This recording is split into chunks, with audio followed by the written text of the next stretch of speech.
बिना बिंदी कजरवा ना सोहे राम, बिना बिंदी कजरवा ना सोहे राम, ना सोहे राम हो ना सोहे राम, बिना बिंदी कजरवा ना सोहे राम। ससुरे में सब लोग भरल हैं, ससुरे में सब लोग भरल हैं,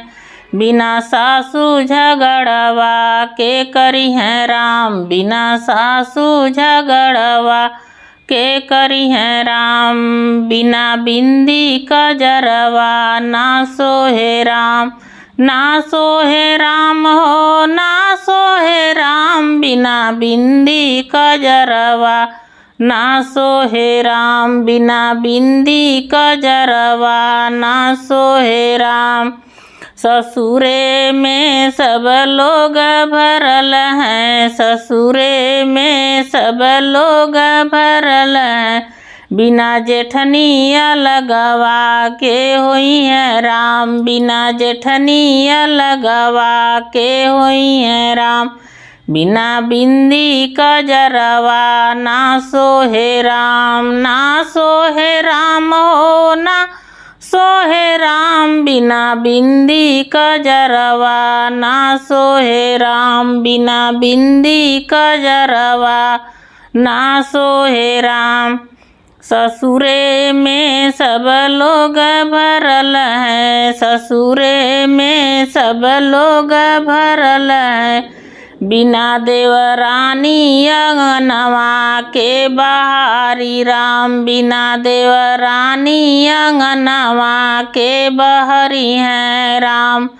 बिना बिंदी कजरवा ना सोहे राम, बिना बिंदी कजरवा ना सोहे राम,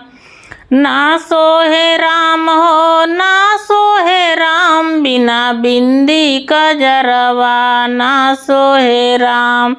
बिना बिंदी कजरवा ना सोहे राम। ससुरे में सब लोग भरल हैं, ससुरे में सब लोग भरल हैं, बिना ननदी गवनवा के जई है राम, बिना ननदी गवनवा के जई है राम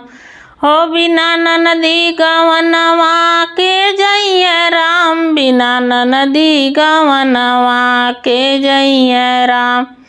बिना बिंदी कजरवा ना सोहे राम, बिना बिंदी कजरवा ना सोहे राम। ससुरे में सब लोग भरल हैं, ससुरे में सब लोग भरल हैं, बिना सैया दरवा के करी है राम, बिना सैया दरवा के करी है राम, के करी है राम हो के करी है राम, बिना सैया दरवा के करी है राम।